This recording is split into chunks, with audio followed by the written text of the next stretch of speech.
సర్వాధికారి అయిన దేవునికి అతి త్వరలో రానున్న యేసుక్రీస్తు మహారాజ్కే స్తుతియు మహిమ ఘనత తరతరములకు యుగ యుగములకు ఎల్లవేళలా కలుగునుగాక. మీ అందరికీ శుభములు తెలియజేస్తున్నా. ఈరోజు అంశం ఏమిటి అంటే, ఈరోజు అంశం క్రీస్తు శరీరం.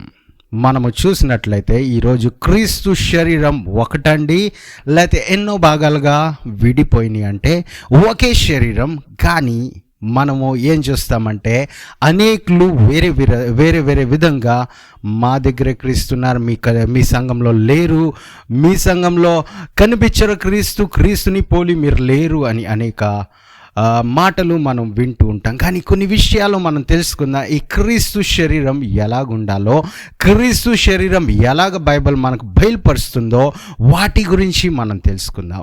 కొన్ని పావురములు ఆకాశంలో ఎగురుతూ ఒక చోట ఆహారాన్ని చూశారు. అక్కడ ధాన్యాన్ని చూసి అక్కడికి వెళ్ళి మనం తిందామని వారు అందరూ దిగారు. ఒక 10, 12 కనీసం 15 పావురములు దిగి వారు ఆ ధాన్యాన్ని తినే సమయంలో ఆ వేటగాడు వచ్చి ఏం చేశాడంటే వలను విసిరి వాటన్నిటినీ అక్కడ పట్టుకున్నాడు. ఆ వలలో వాటన్నిటిని చిక్కుకునేటట్టు ఆ వలలో వారిని ట్రాప్ చేసినట్టుగా అక్కడ జరిగింది. ఆ సమయంలో పావురాయలు చాలా ప్రయత్నం చేశారు బయటికి రావాలి, కానీ జరగల. ఎప్పుడైతే ఒక పావురం చెప్పింది, మనం ఇలా సెపరేట్గా మనము పోరాడకుండా ఒకేసారి నేను ఒక శబ్దాన్ని చేస్తా, ఆ శబ్దం వినగానే మీరు ఒకేసారి అందరూ ఒకే సెకండ్లో ప్రయత్నం చేద్దాం గట్టిగా అని చెప్పినప్పుడు వారందరూ ఏకీభవించారు. అదే క్షణంలో ఎప్పుడైతే వారందరూ సిద్ధపడి చాలా గట్టిగా నిలబడి వారేంటండి ఒకేసారి ఆ సౌండ్ ఫుర్మని అన్నది ఆ పావురము.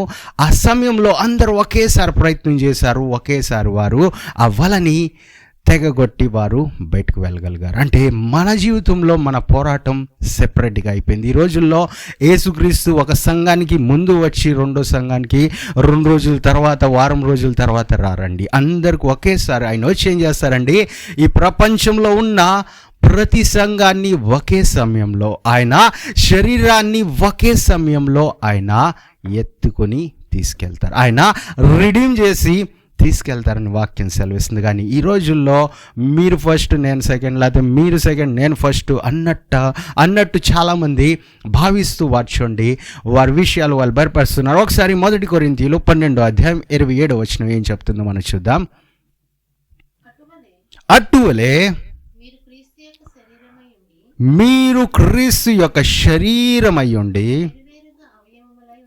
వేరువేరుగా అవయములై ఉన్నారు. ఏంటండి, క్రీస్తులో మీరు ఏంటండి, క్రీస్తు యొక్క శరీరమై ఉండి, మనం క్రీస్తు శరీరమై ఉండి మనం ఆ దినంలో ఎలాగైతే చూడండి ఆ కొరడాలతో కొట్టి ఆయన శరీరాన్ని అంతా నలగొట్టారు, అదేవిధంగా సంఘం కూడా ఏం చేస్తుందంటే కొన్ని సంఘాలు తెలియక అనేక విషయాలు, అనేక విమర్శలు, వేరే సంఘం, ఆ సంఘం వేరే పేరు ఉండొచ్చు, కానీ ఆ సంఘం కూడా క్రీస్తు ఒక శరీరమై ఉన్నది. మనందరము ఒకే శరీరంలో ఉన్నారు, మీరు కూడా అని వాక్యం సెలవిస్తుంది. ఇక్కడ ఆ సంఘము లేకపోతే ఈ సంఘము అని పేర్లు చెప్పట్లేదు, కానీ మీరు ఆ సంఘాన్ని దేవుడు ఏం చెప్తున్నారండి, మన శరీరాలను ఏం చెప్తున్నారు, మనల్ని దేవుడు ఏం చెప్తున్నారంటే మీరు క్రీస్తు యొక్క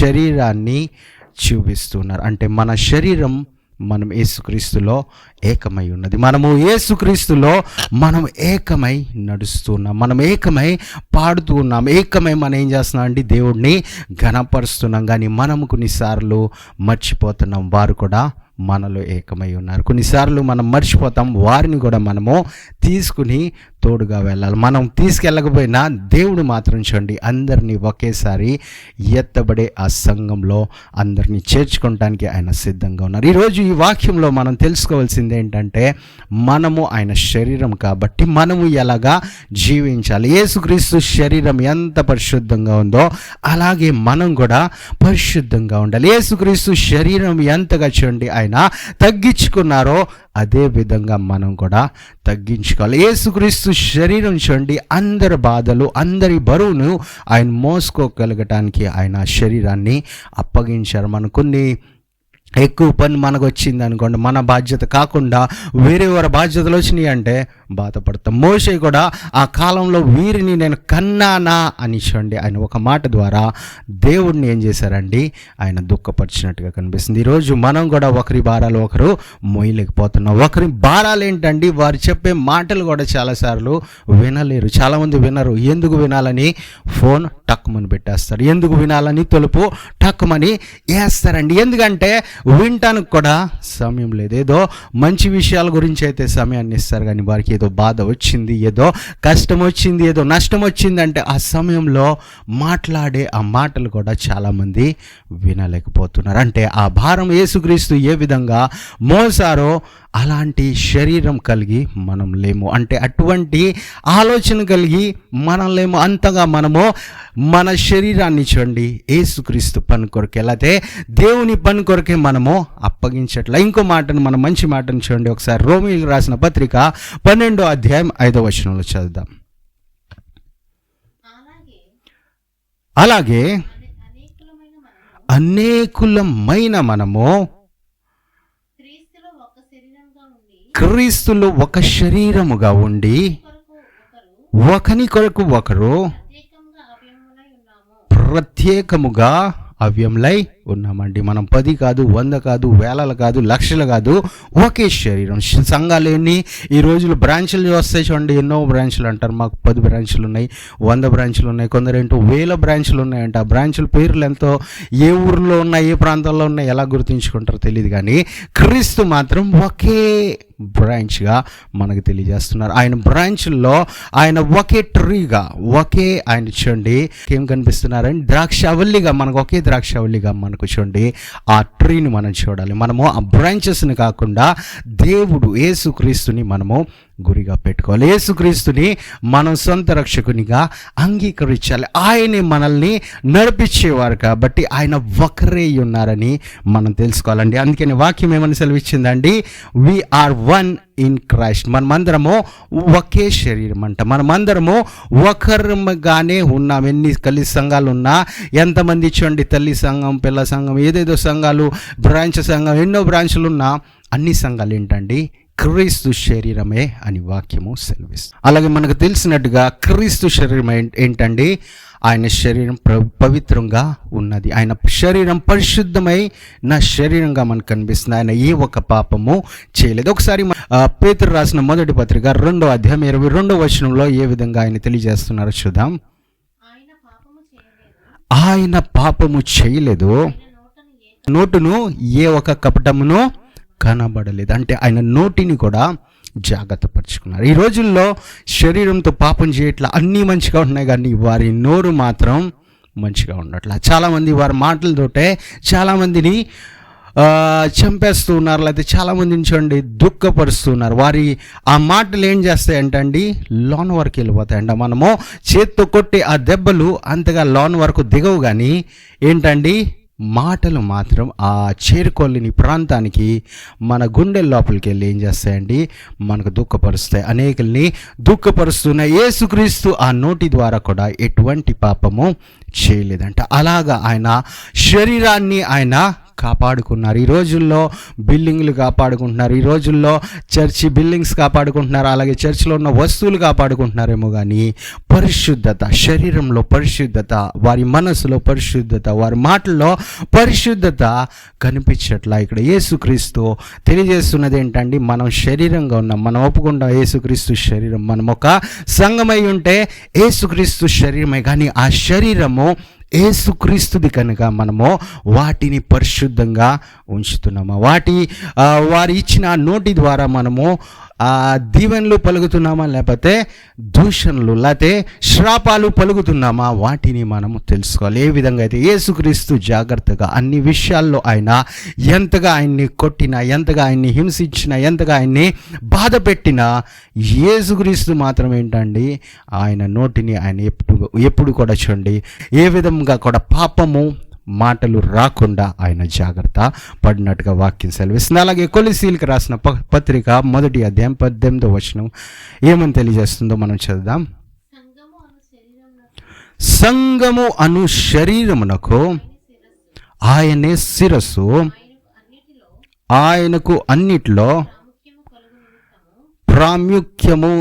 ప్రాముఖ్యము కలుగు నిమిత్తము ఆయన ఆది అయ్యుండి మృతులలో నుండి లేచుటలో ఆది సంభూతుడు ఆయన. ఏంటండి ఏమని రాసి ఉన్నదండి? సంఘము అను శరీరము. ఎవరి శరీరం అది? యేసుక్రీస్తు. ఆ శరీరానికి శిరస్సు ఎవరు అని రాసి ఉన్నదండి? యేసుక్రీస్తే శిరస్సు అయి ఉన్నారు. కానీ ఈ రోజుల్లో ఆ శిరస్సును తీసి పక్కన పెడుతున్నారు. చాలామంది ఆ శిరస్సును గుర్తించట్లా. శిరస్సు లేకుండా గౌరవం చూడండి, రెస్పెక్ట్ అనేది ఎవరికి ఉండదు. ఒకవేళ సంఘంలో శిరస్సు లేకుండా ఆ సంఘం ఉంది, ఆ శరీరం ఉందంటే ఆ శరీరానికి మంచి గుర్తింపు ఉండదు, ఆ శరీరానికి రెస్పెక్ట్ ఉండదు, ఆ శరీరానికి గౌరవం ఉండదు, ఆ శరీరానికి ఏంటండి గమ్యం ఉండదు. ఎక్కడికి వెళ్తుందో తెలియదు. ఒక వ్యక్తి ఎక్కడికన్నా వెళ్ళాలంటే ఆ శిరస్సులో నుండి, ఆ కళ్ళులో నుండి చూడాలి ఎక్కడికి వెళ్ళాలో. మైండ్లో ఇది కరెక్టా అది రాంగా అర్థమవుతేనే వెళ్ళగలదు. ఒక కెమెరా ఉంది, ఆ కెమెరా కనిపిస్తుంది, అన్నీ చూసుకుంటుంది, కానీ ఏది మంచిదో ఏది మంచిది కాదో ఎవరు గుర్తిస్తారండి? వాటిని చూసేవారు అర్థం చేసుకుంటారు. కేవలం కళ్ళు ఉంటే సరిపోవు. మనకు ఎవరు కావాలండి? శిరసైన యేసుక్రీస్తు మనకు కావాలి. ఆయన చెప్తే ఇది మంచిది, ఇది మంచిది కాదు, ఇది ఈ త్రోవలో వెళ్ళవచ్చు, ఆ త్రోవలో మరణం ఉంది, వెళ్ళకూడదని చెప్పినప్పుడు మనం వాటిని పాటిస్తే ఏం జరుగుతుందండి? మనము సరైన గమ్యానికి వెళ్ళగలుగుతాం. కానీ ఈ రోజుల్లో శిరస్సును మర్చిపోతున్నారు. శిరస్సు ఒకసారి మనకి ఇచ్చేసింది పర్మిషన్, నువ్వేం చేస్తావు చేయి అంటే ఆ శిరస్సు నువ్వు వినకుండా, ఆ శిరస్సు చెప్పిన మాటలు అర్థం చేసుకోకుండా చాలామంది సొంత అభిప్రాయాలతో, సొంత మాటలతో, సొంత ఆలోచనలతో వెళ్ళిన వారు చూడండి అనేకులు నష్టపోయారంట. వారిని దేవుని వాక్యం ఏమని సెలవిస్తుందంటే మూర్ఖులుగా వారు ప్రవర్తించారు. చాలామంది వారు చేసిన పనులు ఎవరికి చెప్పుకోలేక వారి జీవితాన్ని నాశనపరుచుకున్నారంట. అనేకులు యేసుక్రీస్తు ఆ శిరస్సును గుర్తిస్తూ ఉండాలి. ఆ గుర్తింపు లేకపోతే నష్టం జరిగేది ఎవరికండి? ఎవరైతే మర్చిపోయారో వారికి. మనం అందుకే యేసుక్రీస్తు వాక్యాన్ని ముందుగా ఉంచుకోవాలి. ఆయన్ని శిరస్సుగా మనం ముందు స్థానంలో ఉంచాలి. ఎందుకంటే వాక్యం ఏమని సెలవిస్తుందండి? ఆయన ఆది నుండే ఏంటండి? ఆయన ఆది నుండే అన్నిటికంటే ముందు ఆయన ఉన్నారు. ఆయన ద్వారానే, యేసుక్రీస్తు ద్వారానే అన్నిటినీ సృష్టించారు. ఇంకా యేసుక్రీస్తు కొరకే అన్నిటినీ సృష్టించారు. కాబట్టి మనము మన ఆలోచనలో, మన పనుల్లో, మన మాటల్లో కూడా ఆయన్ని ముందు పెట్టాలి. చాలామంది లోన నేను యేసుక్రీస్తుని ఆరాధిస్తున్నా, బయట మాత్రం ఎవరినో పొగుడుతున్నానంటే అది పని జరగదండి. అది నిజమైన భక్తి కానే కాదు, అది నిజమైన దేవుని ఆరాధన కానే కాదు. చాలామంది లోనే చాలా మంచి ప్రార్థనలు చేస్తారు, చాలామంది లోనే ఏంటండి దేవుడిని ఆరాధిస్తూ ఉంటారు. అలాగే సమయం వచ్చినప్పుడు పూర్తిగా మనం ఏంటండి ఆత్మ, శరీరం, దేహంతో ఏం చేయాలండి? దేవుడిని మహింపరిచే విధంగా. ఎందుకంటే మన ఆత్మ, శరీరము, దేహాన్ని దేవుడు ఏం చేస్తారండి? ఆత్మ, ప్రాణ, దేహాన్ని దేవుడు కాపాడుతానన్నారు. దేవుడు మనల్ని పూర్తిగా శుద్ధీకరిస్తానన్న దేవుడిని మన ఆత్మతో, సత్యంతో ఆరాధించాలి. ఆత్మ, ప్రాణ, దేహంతో దేవుడిని మహింపరచాలి. పూర్తిగా మనం చూడండి సెపరేట్, ఎలా అయితే సగం సగంగా కాకుండా పూర్తిగా మనము దేవుడిని దీవించాలి. అందరము ఏకమై దేవుడిని ఆరాధించాలి. ఎందుకంటే ఈ శరీరాన్ని దేవుడు ఎందుకు సృష్టించారంటే లోక పాపాలని దేవుడు ఏం చేశారండి? ఆయన శరీరం మీద మోసుకున్నారు. ఎందుకంటే మన శరీరము ఏమవ్వాలండి? పరిశుద్ధపడాలని. మన శరీరం చూడండి ఆ పాపంలోకి పడకూడదని, మన శరీరము ఆ నరకంలో పడకూడదని దేవుడు ఏం చేశారండి? ఆయన శరీరాన్ని, సొంత శరీరాన్ని ఆయన మన కొరకే అప్పగించారు. ఆ శిలువ మీద మన కొరకే మరణించారు. ఆ శిలువ మీద చూడండి ఆయన డైరెక్ట్గా ఆ మరణాన్ని ఆయన ఒక మాట ద్వారా ఆయన పలికితే అన్నీ మారిపోయాయి. కానీ ఆయన శరీరాన్ని నలగొట్టి, ఎందుకంటే మన పాపాల నిమిత్తం మన మీద ఆ భారం రాకుండా, మన శరీరం మీద ఆ గాయాలు పడకుండా యేసుక్రీస్తు ఏం చేశారండి?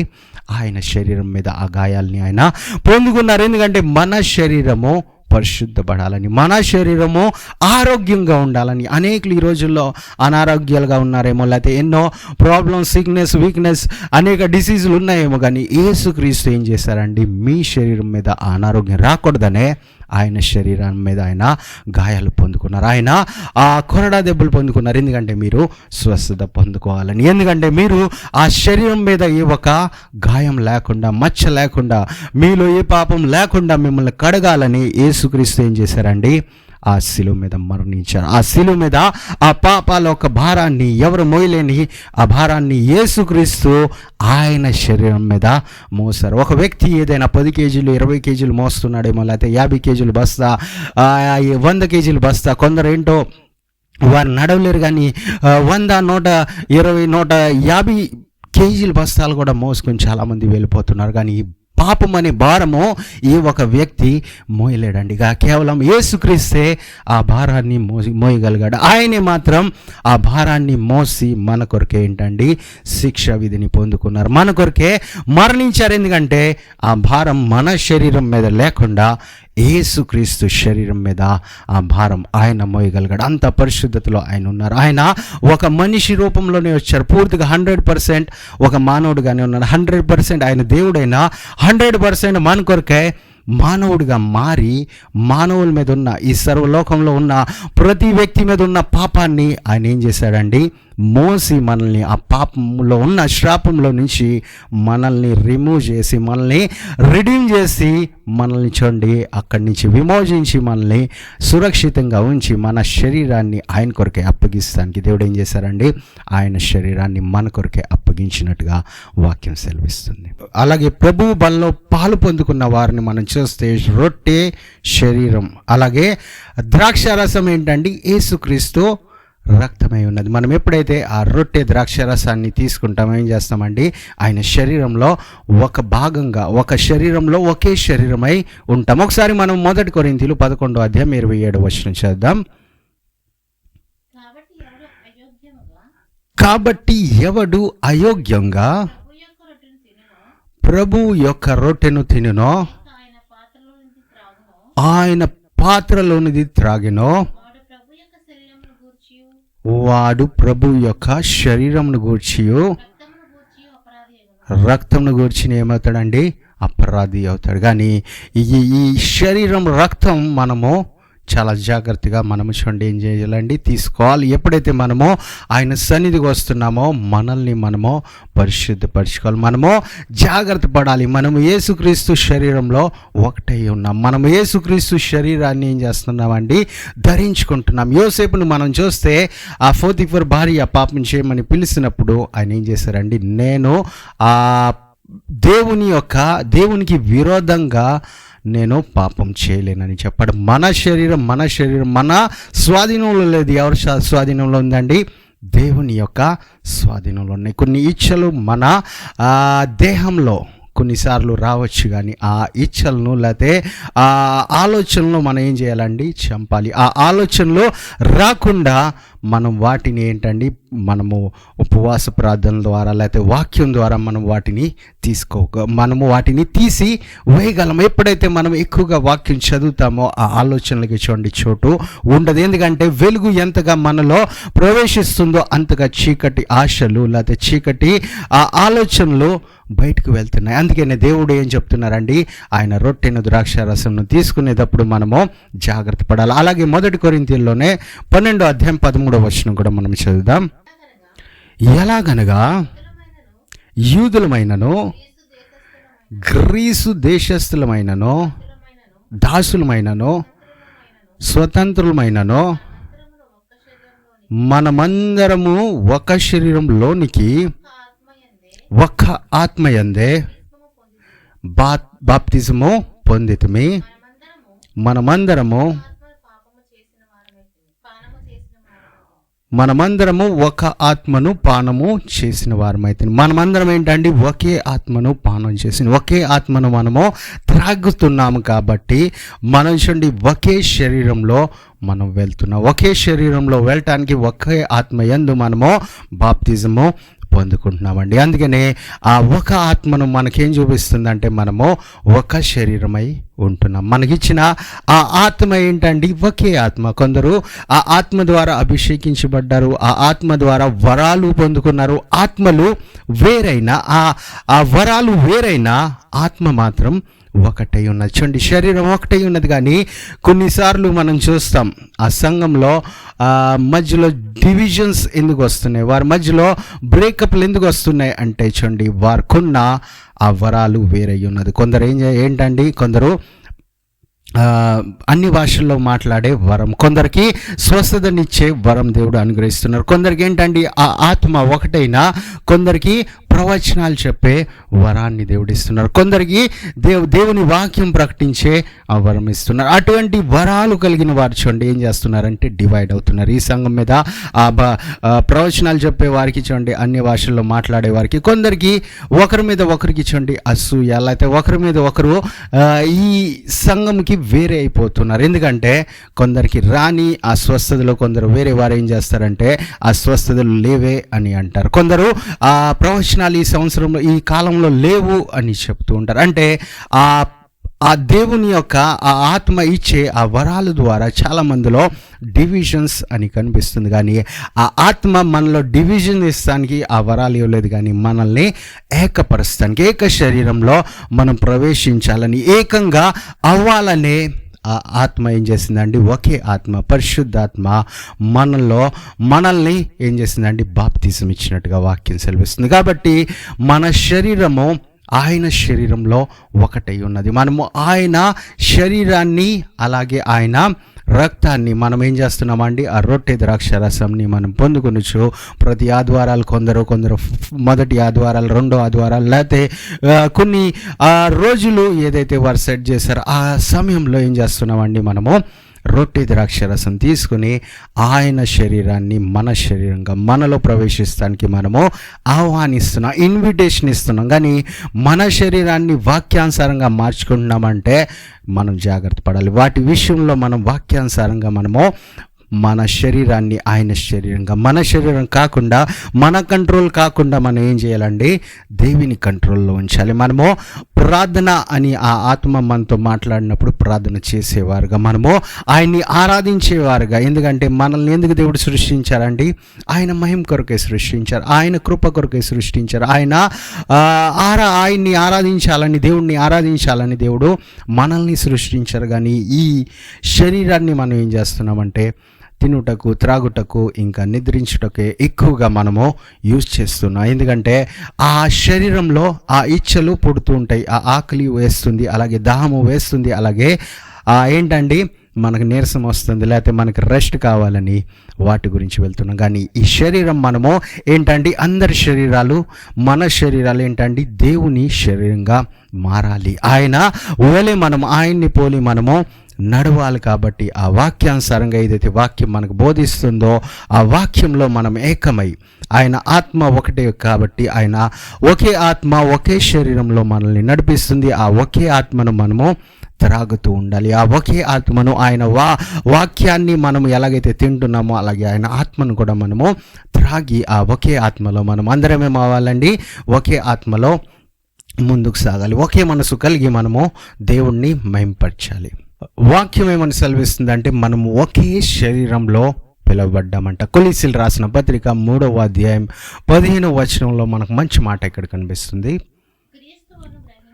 క్రీస్తు అనుగ్రహించు సమాధానము మీ హృదయములలో ఏలుచుండనీయుడి, ఇందుకొరకే మీరొక శరీరముగా పిలువబడితిరి మరియు కృతజ్ఞతులై యుండుడి అని వాక్యం సెలవిస్తుంది. ఏంటండి, మీరొక్క శరీరముగా పిలువబడి ఉన్నారు. మనము అనేక శరీరములుగా పిలువబడలేదండి, అనేకులు ఉన్న మనము ఒకే శరీరంగా పిలువబడుతున్నాం. దానికి అర్థం ఏంటంటే మనం చూడండి, మనలో టాలెంట్ లేకపోయినా, ఎక్కువ మనలో శక్తి లేకపోయినా, మనము ఎక్కువగా చేయలేకపోయినా, మనం వచ్చినప్పుడు ఆయన పిలిచినప్పుడు మనము చేరుకుంటే ఆయన అందరినీ ఒకే విధంగా చూస్తున్నారండి. అందరినీ ఒకే శరీరంగా ఆయన చూస్తున్నారు. కాబట్టి మనందరినీ ఒకేసారి ఆశీర్వదించే దేవుడు. ఆ ఒక శరీరంలో ఎన్నో దేవుళ్ళు ఉన్నాయండి. మనకి అనేక శరీరాలు అవసరం లేదు. ఏదో పని చేయాలంటే అనేకులను పిలుస్తాం,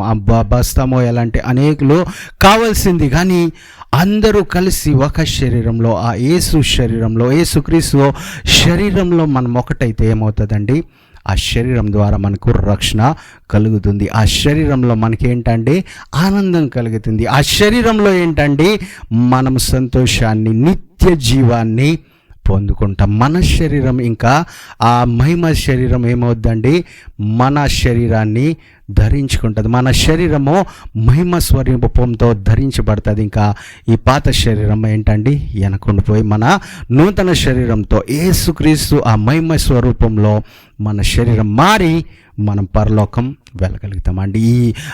ఏంటండి, ఈ రక్తము మాంసము పరలోక రాజ్యాన్ని ఏంటండి స్వాధీనపరచుకోలేదంట. కానీ దేవుని ఇచ్చే ఆ మహిమ స్వరూపం ఏం చేస్తుందంటే పరలోక రాజ్యానికి మనము వారసులు అవ్వగలుగుతాం, మనం అక్కడ వెళ్ళగలుగుతాం. మనము యేసుక్రీస్తుని చూస్తే ఆ శిలువ మీద ఆయన శరీరంలో ఉన్న ప్రతి రక్తం చుక్క ఏమైందండి, మన కొరకే కార్చిపడ్డది. ఆ శరీరంలో రక్తము లేనే లేదు, ఆ శరీరం అంతా మన కొరకే నలగొట్టబడింది. మన కొరకే ఆయన శిలువ మీద మరణించారు. కాబట్టి ఆ శరీరాన్ని మనము చూడాలండి. ఆ శరీరం మనకు కనిపించదు, కానీ ఆయన వాక్యాన్ని మనం చూసి ఆయన శరీరం ఒకటై ఉన్నది కాబట్టి మనం కూడా ఒకటవటానికి మనం ఏం చేయాలండి, ప్రార్థించాలి, ఏకమవ్వాలి. మనమంతా ఏకమై ఉన్నాం, ఒకే శరీరంలో పిలువబడి ఉన్నాం. యేసుక్రీస్తు మరణించి ఆయన చూడండి సమాధి చేయబడినప్పుడు 3వ దినాన్ని ఎప్పుడైతే వారిని చూస్తానికి మార్తా అనేకులు స్త్రీలు వచ్చినప్పుడు ఏం జరిగిందో మనం ఒకసారి చూద్దాం. లూకా సువార్త 24వ అధ్యాయం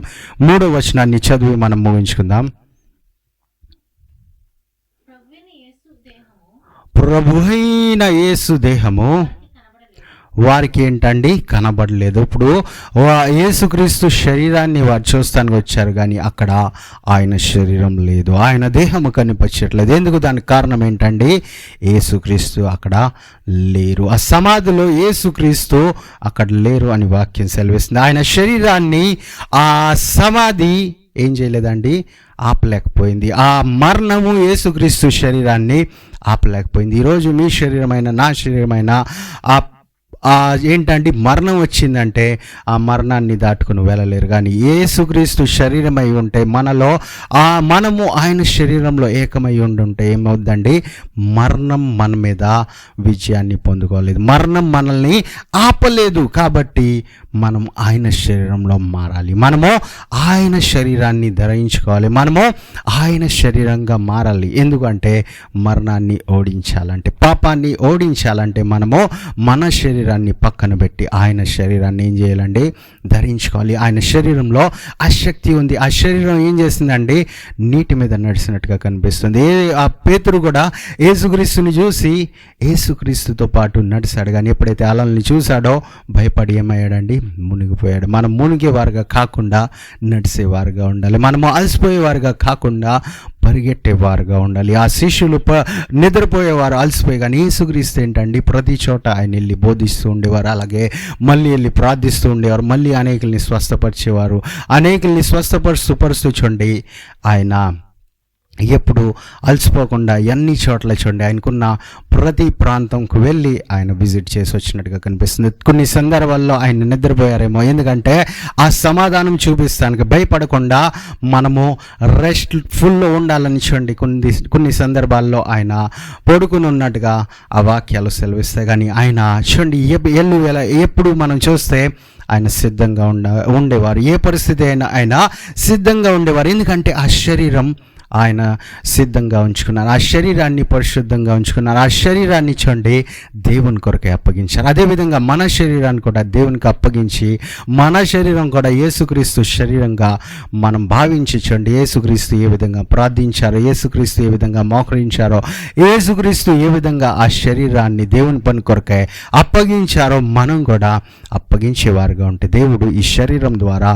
అనేకులకి మేలుకరంగా మనల్ని మారుస్తారు. ఈ శరీరాన్ని అనేకులకి దీవెనకరంగా దేవుడు మారుస్తారు. ఈ శరీరంలో చూడండి ఆయన పరిశుద్ధాత్మని ఏ విధంగా అయితే నింపారో ఆ పరిశుద్ధాత్మ ద్వారా అనేకులకి చూడండి దేవుడు దీవెనలు అనుగ్రహిస్తారు. మనం చిన్న ప్రార్థన చేసుకుని ముగించుకుందాం. అందరి కళ్ళు మూసుకున్నట్లయితే చిన్న ప్రార్థన. Heavenly father, we come before you in the name of our lord and saviour Jesus Christ. ఈరోజు మీ ప్రియ బిడ్డలు ఎవరైతే వాక్యాన్ని విన్నారో వారందరినీ మీరు దీవించండి, ఆశీర్వదించండి, బలపరచండి. దేవా మీ కృపను మా అందరి మీద మీరే అనుగ్రహించమని కోరుతున్నాం. మీరు మాకు తోడుగా ఉంటే, మీరు మాకు సహాయం చేస్తే మాకు చాలయ్యా. మీ శరీరం ఒకటి ఉన్నది, మీ శరీరంలో మేము కూడా ఒకటిగా అవటానికి మీరే సహాయం తెచ్చండి. మాలో అనేక ఆలోచనలు, అనేక మాటలు, అనేక విషయాల ద్వారా మేము వేరవుతున్నామేమో కానీ అన్ని సంఘాలని మీరే ఏకపరచమని కోరుతున్నాం.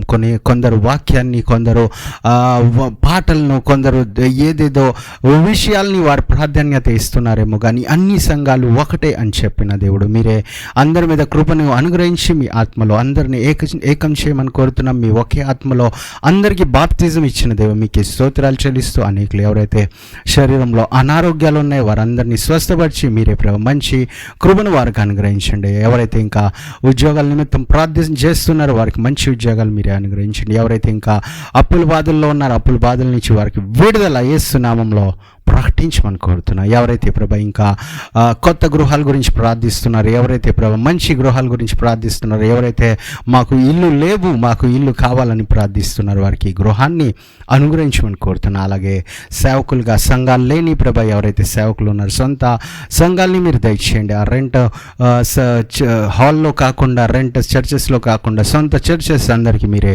అనుగ్రహించి అందరినీ దీవించమని కోరుతూ, మీ రెక్కల నీళ్ళు అందరినీ దార్చి అందరినీ ప్రొటెక్షన్ దయచేసి మీరే ప్రభ మళ్ళీ కలిసేంత వరకు, మళ్ళీ మీ నామంలో ఏకమయ్యేంత వరకు మీరే అందరినీ దీవించి ఆశీర్వదించి నడిపించమని కోరుతూ ఈ ప్రార్థనంతా యేసుక్రీస్తు అతి పరిశుద్ధ నామంలో అడిగి వేడుకున్నాం పరమ తండ్రి. Amen. Thank you. God bless you all.